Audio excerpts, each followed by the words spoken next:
ओं सर्वमंगलमंगल्ये शिवे सर्वार्थसाधिके शरण्ये त्र्यंबके गौरी नारायणी नमोस्तुते।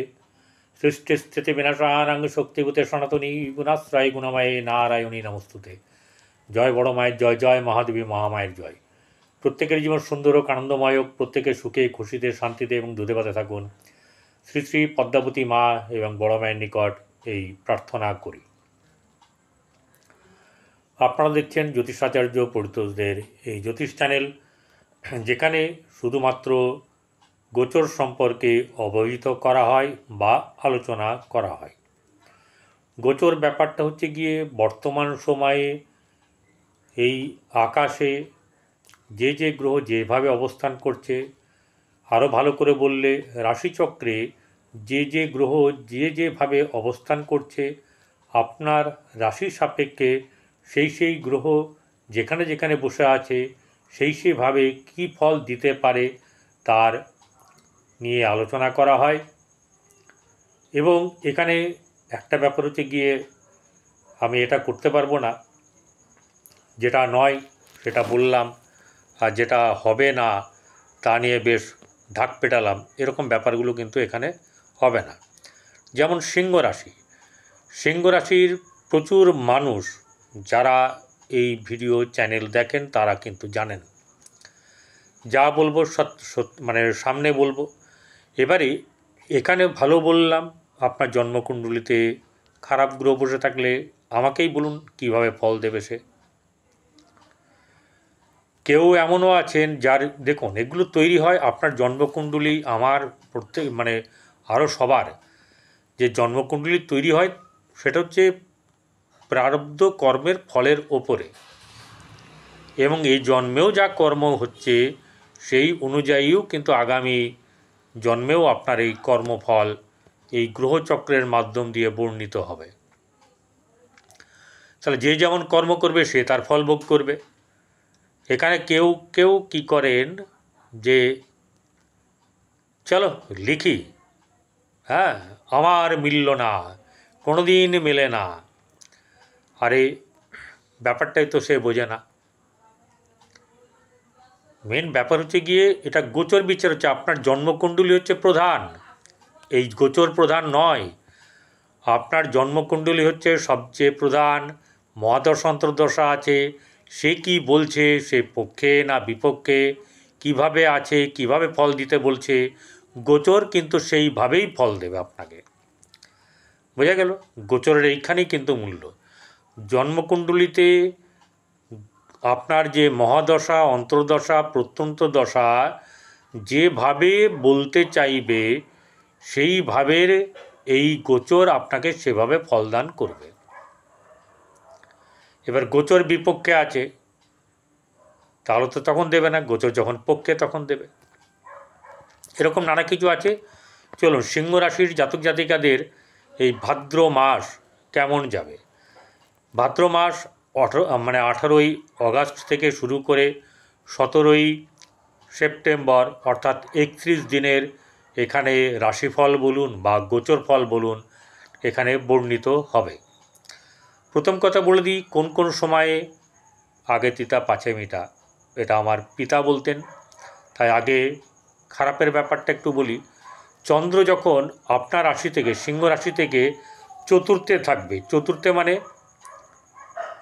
আপনার চন্দ্র যখন বৃশ্চিক রাশিতে থাকবে চতুর্থে, যখন আপনার অষ্টমে থাকবে রাশি সাপেক্ষে সেটা হচ্ছে গিয়ে মীন রাশি, যখন দ্বাদশে থাকবে তখন, এবং লগ্নে যখন বা রাশিতে থাকবে তখন, এই সময়গুলোতে আপনার শারীরিক দিক মানসিক দিক নানা রকম চাপ থাকবে, কোনো কাজে সফলতা পাবেন না, ঠিক আছে, বিব্রত বোধ করবেন, হতাশা উদ্বিগ্নতা এসব নানা রকম ব্যাপার কিন্তু ঘটবে।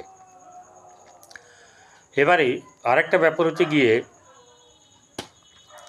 আমাদের এই ভাদ্র মাসকে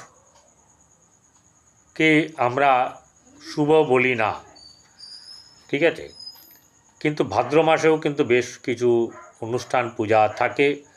যেমন ধরুন গণেশ পুজো 20 তারিখ ভাদ্র মাসের এই 10 তারিখ, আর 27শে অগাস্ট হচ্ছে গিয়ে গণেশ পুজো।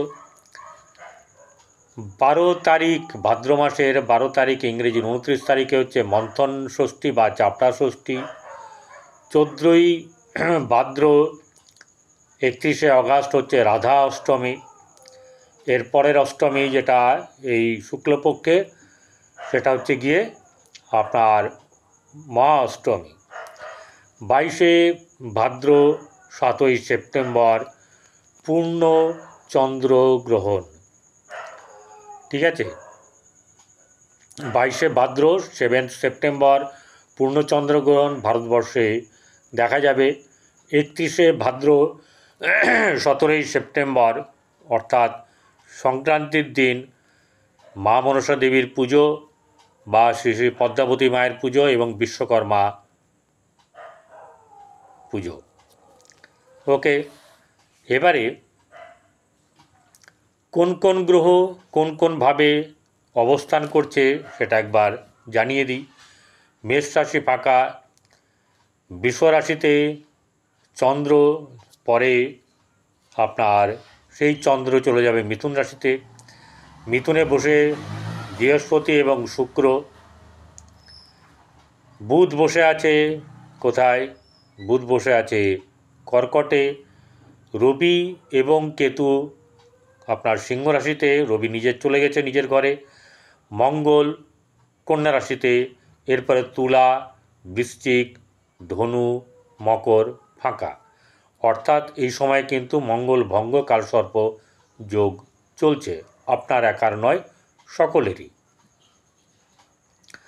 আবার যখন এখানে আরেকটা গ্রহ বেরিয়ে আসবে, ঠিক আছে, ধরুন চন্দ্র মিথুনে আছে, আজকে ঢুকে গেছে, এবারে মিথুন থেকে যখন এই চলে আসবে কন্যা রাশিতে, তখন থেকে কোনো কালসর্প যোগ আর কিন্তু থাকবে না।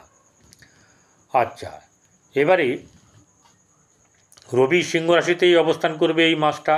31 তারিখে সে চলে যাবে কন্যা রাশিতে।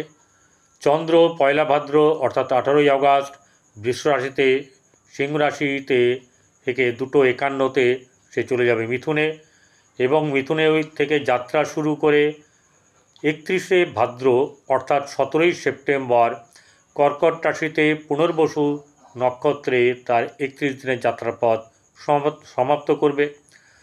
মঙ্গল 27শে ভাদ্র ইংরেজি 13ই সেপ্টেম্বর রাত 9টা 13 মিনিট গতে তুলা রাশিতে প্রবেশ করবে। বুধ 13ই ভাদ্র ইংরেজির 30শে অগাস্ট বৈকাল 4টে 6 গতে আপনার সিংহ রাশিতে প্রবেশ করবে। বৃহস্পতি মিথুন রাশিতে অবস্থান করবে। শুক্র 3রা ভাদ্র অর্থাৎ 20শে অগাস্ট সে রাত 1টা 20 নাগাদ বা 1টা 20 পরে কর্কটে গমন করবে, যেখানে বুধ বসে আছে বন্ধু গ্রহ। এছাড়া শনি থাকবে মীন রাশিতে বক্রী অবস্থায়, রাহু থাকবে কুম্ভে, আর সিংহ রাশিতে কেতু অবস্থান করবে। তাহলে আপনার এখান থেকে দাঁড়ালো যেটা সিংহ রাশিতে রবি কেতু থাকবে, দ্বিতীয় মঙ্গল, তৃতীয় চতুর্থ পঞ্চম ষষ্ঠ ফাঁকা, সপ্তমে রাহু, অষ্টমে বক্রী শনি, নবমে কোনো গ্রহ নেই, দশমে কোনো গ্রহ নেই, একাদশে বৃহস্পতি চন্দ্র, আর দ্বাদশ হচ্ছে বৃহস্পতি চন্দ্র শুক্র, দ্বাদশ হচ্ছে বুধ। এই হচ্ছে আপনার রাশিচক্র, এর উপরেই কিন্তু বিচার হবে, এবং পরবর্তীকালে যে যে গ্রহ যেভাবে পাল্টেছে বদলেছে তার অবস্থান সেটাও কিন্তু এখানে বর্ণনা করা হবে। প্রথম কথা হচ্ছে যে সিংহ রাশির জাতক জাতিকাদের শারীরিক দিক এখানে দেখুন রবি তেজ প্রাপ্ত হয়ে থাকবে, কেতুর নক্ষত্রে থাকবে এখানে 3টি নক্ষত্র, মঘা, পূর্ব ফাল্গুনী, উত্তর ফাল্গুনী। অর্থাৎ এখানে রবি কেতুর নক্ষত্রে প্রথমে, তারপর শুক্রের নক্ষত্রে, তারপর রবি নক্ষত্রে অবস্থান করবে এই 30 দিন। এখানে শারীরিক দিক থেকে একটু মাঝে মাঝে চাপ থাকবে, বিশেষ করে পেট সংক্রান্ত, লিভার সংক্রান্ত, কিডনি সংক্রান্ত, এবং তৎসহিত হচ্ছে আপনার ঠান্ডা গরম লাগা এই জনিত কারণে রোগভোগ, কফ হওয়া, কাশি হওয়া, সর্দি হওয়া এইসব ব্যাপারগুলো কিন্তু হবে। তাহলে শারীরিক দিক থেকে কি করতে হবে, আপনাকে যথোচিতভাবে কি করতে হবে, আপনাকে আপনার নিজের প্রতি সচেতন থাকতে হবে, তাই না? এবারে ব্যাপার হচ্ছে যে আপনি কিন্তু সম্মান আপনার বৃদ্ধি পাবে, যশ খ্যাতি বাড়বে। কেতু এখানে অন্ধকার, রবি হচ্ছে আলোকময়, কিন্তু রবির আলোকময় ব্যাপারটাই কিন্তু প্রকাশ পাবে। তবে রবি কেতুর নক্ষত্রে যতই গ্লোরিয়াস স্টার হোক, আমার দেখা রবি কিন্তু কেতুর নক্ষত্রে সেইভাবে শুভ ফল প্রদান করতে পারে না। কিন্তু একেবারেই যে করবে না তা নয়, কারণ হচ্ছে গিয়ে রবি কি করবে, রবি আপনার সম্মান যশ খ্যাতিকে বৃদ্ধি করবে এবং আপনাকে মর্যাদা দানের, আপনার সম্মান বৃদ্ধি করবে সমাজে।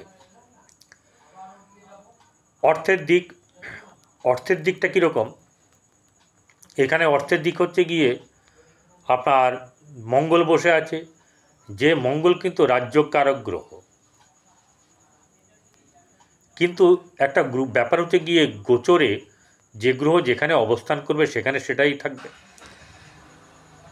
এতে বলা যায় যে আর্থিক দিক থেকে আপনার খুব বেশি সমস্যা হবে না, কিন্তু সমস্যা থাকবে।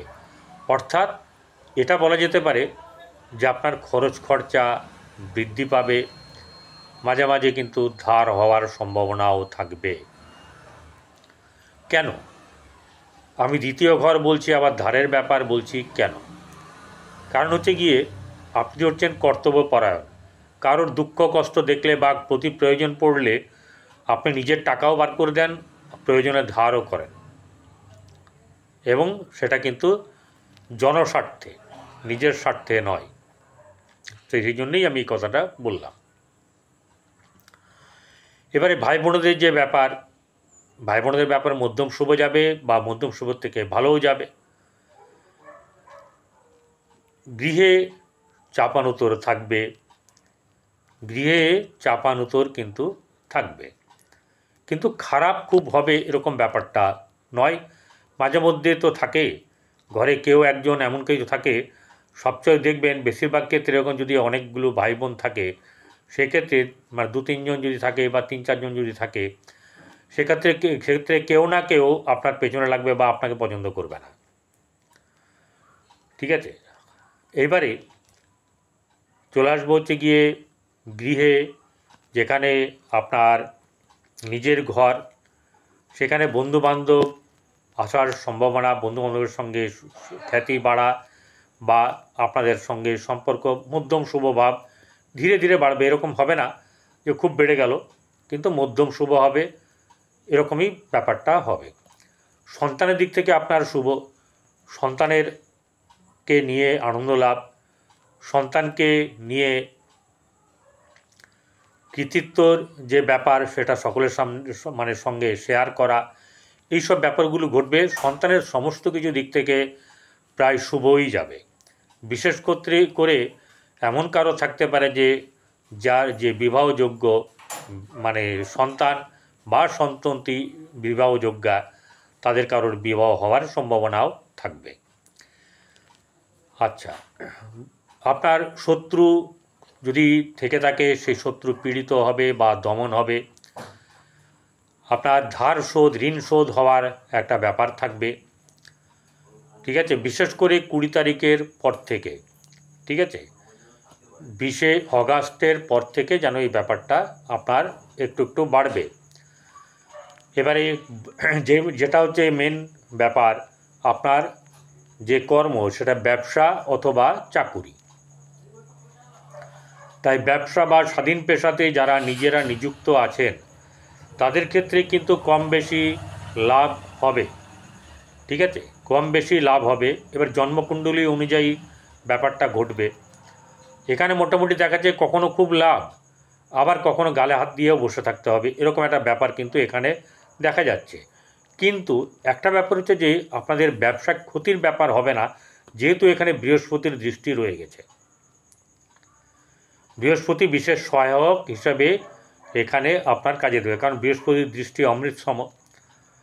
তাই এখানে যেমন ব্যবসার দিকটা ভালো থাকবে, তেমনি বৈবাহিক জীবনেও কিন্তু অসুবিধা হবে না, মানে খারাপ হলেও সেটা কিন্তু আবার ভালোতে পরিণত হয়ে যাবে। অষ্টমে শনি বসে আছে, এটাকে কি বলা হয়? এটাকে বলা হচ্ছে যে আপনার ঢাইয়া। এই ঢাইয়াতে শারীরিক দিক থেকে কিন্তু বিশেষভাবে আপনার ভোগার ব্যাপার থাকে, ঠিক আছে। কখনো কখনো এমনভাবে রোগটা বৃদ্ধি পাবে যে ভয় পেয়ে যাওয়ার মতন ঘটনা ঘটবে, কিন্তু কিছু কষ্ট হবে, তারপরে আবার ঠিক হয়ে যাবে, কোনো ডাক্তারের মাধ্যম দিয়েই হোক বা চিকিৎসার মাধ্যম দিয়ে হোক, মোটামুটিভাবে আপনি অনেকটা রিলিফ পেয়ে যাবেন। 1-2 দিন 3 দিনের মধ্যে অনেকটা রিলিফ পেয়ে যাবেন। যাদের ক্রনিক ডিজিজ আছে তাদের ক্ষেত্রে বলবো না, তবুও বলবো এটা যে রিলিফ কিন্তু অনেকটা পাবেন। এবার চলে তো ভাগ্যভাব। ভাগ্যভাবে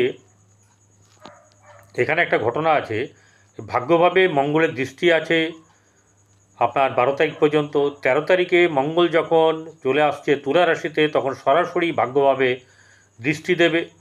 যেহেতু মঙ্গল দৃষ্টি দেবে নিজের ঘরে, সেহেতু বলতেই হবে যে কিছু না কিছু শুভ পরিবর্তন আপনাদের মানে ভাগ্যে শুভ পরিবর্তন আসবে। এবং যখন শুভ পরিবর্তন আসবে তখন আপনি নিজেকে বদলে নেওয়ার বা নিজেকে শুভ কিছু করার দিকে চিন্তাভাবনা করবেন। কর্মের জায়গা কিন্তু খুব বেশি ভালো এই ভাদ্র মাসে নেই। যারা কর্ম করছেন ঠিক আছে, যারা কর্মের জন্যে ছোটাছুটি করছেন তাদের এই আপনার 20 তারিখের 20 অগাস্টের পর থেকে কিন্তু অনেকটা হালকা হয়ে যাবে, ঠিক আছে। এবং কারোর ক্ষেত্রে কিন্তু শুভ যোগ আছে। কীরকম? যাদের দশমপতি শুক্র আছে অথবা শুক্র ভালো জায়গায় আছে, কারণ দশমপতি আপনার ভাগ্যপতি যখন চলে আসবে আপনার একাদশভাবে, তখন ভালো যাবে। আর যেটা হচ্ছে গিয়ে 1 2 3 4 শুক্র, যে ব্যাপারটা বললাম, শুক্র যখন আপনার দ্বাদশে চলে আসবে তখনও কিন্তু আপনাকে শুভ ফল প্রদান করবে, ঠিক আছে। একাদশভাবে সাফল্যের জায়গা আপনার যথেষ্ট আছে, সুনাম এবং অর্থ প্রাপ্তি এইসব ব্যাপারগুলো আছে। বাইরে ঘোরাঘুরি, রেস্টুরেন্ট বা তীর্থক্ষেত্র, এমনকি রোমান্টিক জায়গাতেও যাওয়ার ব্যাপার থাকবে। আপনারা দয়া করে গরু, কুকুর, কাক, পক্ষী এদেরকে খাওয়ান, আর যে খেতে পায় না তাদেরকে খাওয়ান, কারণ খাওয়াতে ভালোবাসেন। আপনার কিন্তু অনেক কিছু শুভ হয়ে যাবে। ভালো থাকবেন, নমস্কার।